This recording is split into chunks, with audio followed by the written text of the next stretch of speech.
Welcome back. You're listening to Get Real with Bob and Stacy. You're joining us for our Leaders and Legends segment. Our guest is Roseann Sdoia, Boston Marathon survivor and author of Perfect Strangers. Welcome to the show, Roseann. Thank you, Bob. Thanks, Stacy. So I want to give everybody some background. First of all, Roseann is a returning guest. We don't have a lot of people that come on the show multiple times, but Roseann came on a couple of years ago. Mm-hmm. She is a Boston Marathon bombing survivor and amputee. She's making great strides in changing the lives of others. As one of the top motivational speakers and more recently a published author of Perfect Strangers, Roseann combines her powerful personal story of perseverance with her professional corporate background and offers lessons learned through her challenging comeback journey as insightful, motivational tools that everyone can use to discover their own unstoppable strength. Roseann's mantra is that life is only as positive as you make it. It serves as the foundation for redefining one's own mindset and achieving every personal and professional goal and ultimately living a happier, richer, and more fulfilling life. So first, Roseann, tell us all about the new book, Perfect Strangers.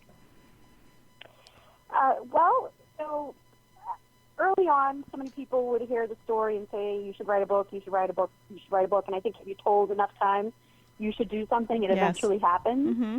So basically, it was one of those things, too, that I wanted to do because so many stories came out of the Boston Marathon, and you heard a lot of the bad endings for people and situations. But for me and three of my first responders, there's a great scenario that came out of it where the four of us formed this very close bond where not only do I feel like we're friends, but I also feel like we're family. And then through it, you read and find out that things are even more, I don't even know how to explain it, but are better for me and for one of the first responders as now that we're engaged to get married in October. So it's a story about good. It's a story of tragedy turning into something positive. So, first of all, was it hard to write, like reliving all of it, or was it more that you were focusing on the positive, so it was all positive? It wasn't too difficult for me because, I obviously live with it every day, and quite honestly, I still feel like it happened to somebody else. Mm-hmm. So I've kind of removed myself from it. I don't know if it's just part of my my brain's defense mechanism or not, but I do feel like it's somebody else. However, I think it was very cathartic for Shayna, Shores, and Mike to really kind of tell their story. Mm-hmm. And when I was going through the editing stages of it, I would read it as a book, all of our chapters in the order that they were going to go. And I found it personally a page turner because I didn't know all the detail from Shayna. I didn't know all the detail from Shores, and I didn't know all the detail from Mike. So even though I know how the book ends, it was very interesting for me to read it, and I really felt as though that I was reading somebody else's book. Wow. So it's been a positive thing for me, and I think speaking about the marathon right from the beginning, doing all the interviews that I did early on and talking about it really helped me kind of work through a lot because it's weird when you say that you've been in a terrorist attack. It's just right. It still seems so surreal. Right. Okay, so to give everybody some context, Mike was a first responder who you didn't know previously, and since the bombings and since being one of your rescuers, you guys formed an unbelievable bond and relationship, now engaged to be married in October. Can you also share with us a little bit about Shanna and Shores? Who are they? Absolutely. So Shores, at the time, was just a college student. He was out having a great time with his buddies, bouncing from one bar to the next, and just happened to be across the street on Boylston Street when the first bomb went off. And then, obviously, within 10 seconds, 12 seconds later, the second bomb went off. And he made the choice to really run in and help, found me sitting on the sidewalk and helped carry me to the middle of Boylston Street where he thought it was a little bit safer. Mm-hmm. And so he basically is the one that held the tourniquet on my leg and really, without any medical training or knowledge just really kind of held the belt tight and made sure that all the bleeding had been diminished as much as possible. And then Shayna Catone, she's a Boston police officer, she came upon shores holding the tourniquet and stopped to help. And she basically kept me focused, kept me calm, got information for me to contact my family to let them know that I had been injured, and helped in the transportation of me getting to the hospital, as well as, she was in the front of the wagon that took me to the hospital, and then Mike had loaded me into the back, and that's more or less when I got to meet him. Wow. What an amazing story. Something so beautiful that came out of something so tragic. So I'd love to have you talk about the public speaking that you're doing. I'll also at the end share my experience, because I've had Roseann come out and do an event at my company a few years ago. So first, tell us about what your public speaking is all about. So I've been speaking with corporations, with schools, graduations, and really for me, it's about sharing the positive side of things and how even though I was traumatically injured, that I'm okay, and you can be okay. And it's really kind of about making choices in life. And on the street on Boylston Street, I made the choice at that moment to be calm and remain calm so that I could make sure that I did what I could do to control the situation. Because obviously there was so much of that day that I could not control, but I could control my emotions and do what I could to stay alive. And so really speaking about the positivity and choices in life, and really overcoming these objectives that happen to us, that, you might be having a bad day, but it can get better tomorrow, but it's your choice to whether or not it gets better tomorrow. And, we all have bad days. It's really up to you to figure out how to overcome that. It's nobody else's decision on how you deal with it. Right. So, I've really enjoyed doing that, and I really enjoy speaking with schools, anywhere from grade schools up to colleges, because I find that in those ages, people are, non-assuming, or that'll never happen to me, and your life can change in a matter of a split second, as mine did, and then you have to figure out where you go from there. So I just want to really kind of share that word and spread it. And also, if I help one person in an audience that may be dealing with a family member or themselves or friends who might be having a difficult time with something, that, they can reach out to me, they can speak with me afterwards, or, get in touch, but it can be okay, but it takes a lot of time and patience. Right. So what does life look like for you now, 4 years later? It's good. I have no complaints. I think we all have our daily complaints of different issues. Mine's just a different set of them, but it's good. And I really enjoy doing the public speaking and going on the book tour and talking about why I chose to write the book and the process that it takes. The whole publication industry is a unique one. I mean, Stacey, for yourself, you've written a few books, and it's very interesting to see that side and the opportunities that I've been given. I just actually spoke at a congressional briefing this past week in regards to rehabilitation, and medical devices for, the medical bill, the health bill that they're trying to pass. And I feel like it's given me a chance to make a difference in the world, and possibly to make a difference in somebody else's life that might be going through a tough time. So I just really kind of look forward to doing more of that and really kind of helping people.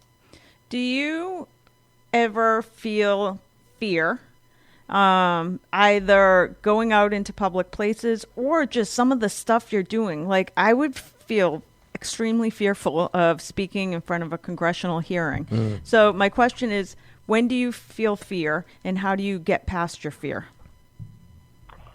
So the fear that I have the most is being in an unknown place by myself with my leg exposed, because I feel as though that is, my Achilles heel, where I'm not as that I don't have as much defense as I would have had it if I were a fully able-bodied person. So there's certain times that I do get a little anxious about it. Sometimes being in large crowds, especially with everything that's been going on in the world these days. The sad thing is it's going to keep happening, and it's, this homegrown type terrorism that is very hard to predict. So that gives me a little bit of uneasiness, but I do really try to fight the fact that I don't want them to change my life from any other way that they already have.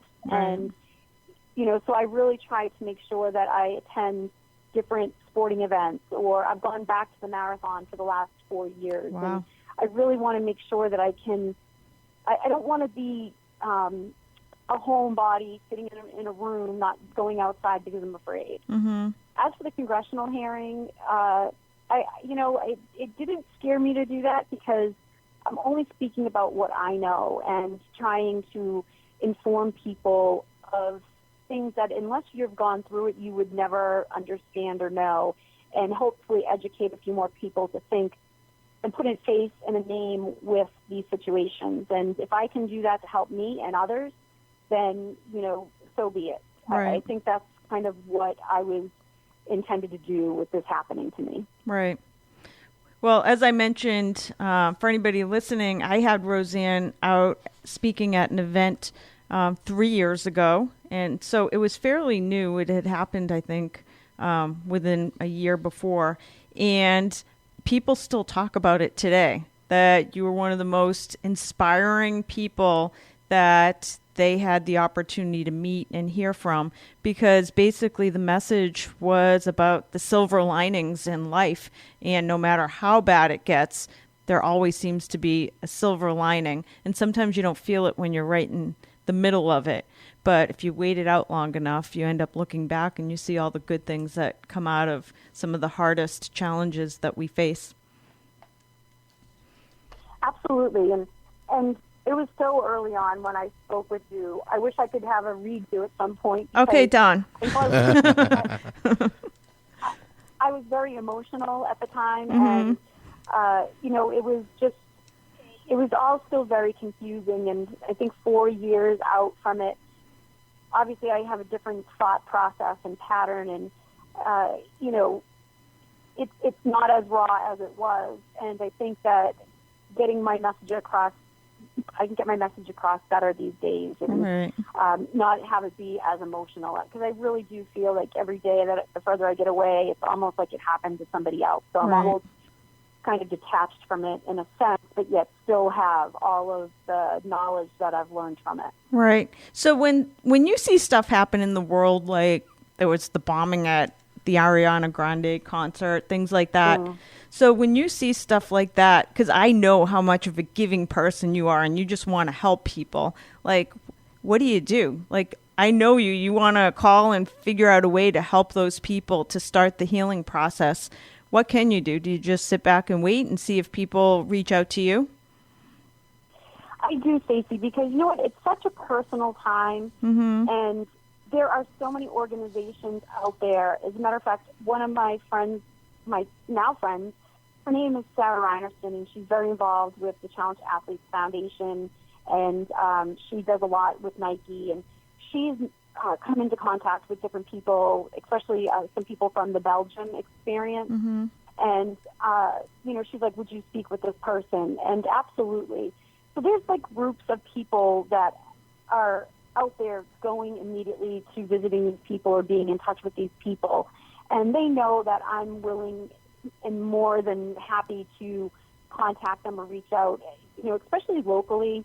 I just was visiting somebody, it was a friend of a friend of a friend who happened to have an unusual heart situation due to having the flu, believe it or not, and ended up having to have his leg amputated. And they were like, can you go visit him? And I was like, tell me when and where, and I'll go. Because I did find it very comforting in the beginning of that, all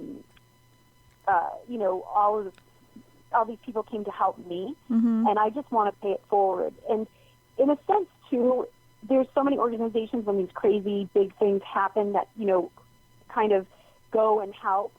It's the people that aren't part of that big crazy situation that needs a little bit more support too, because they aren't so known in any case, really. You know, they're not in the public eye because they had cancer and they lost a limb, or they got hit by a car and they lost a limb.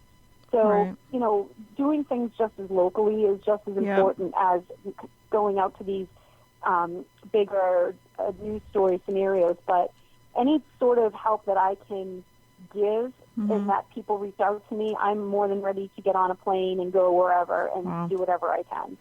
So we have today, you're listening to Roseann Sdoia. Her new book is Perfect Strangers. Roseann, where is the best place that people can contact you for speaking or buy the book?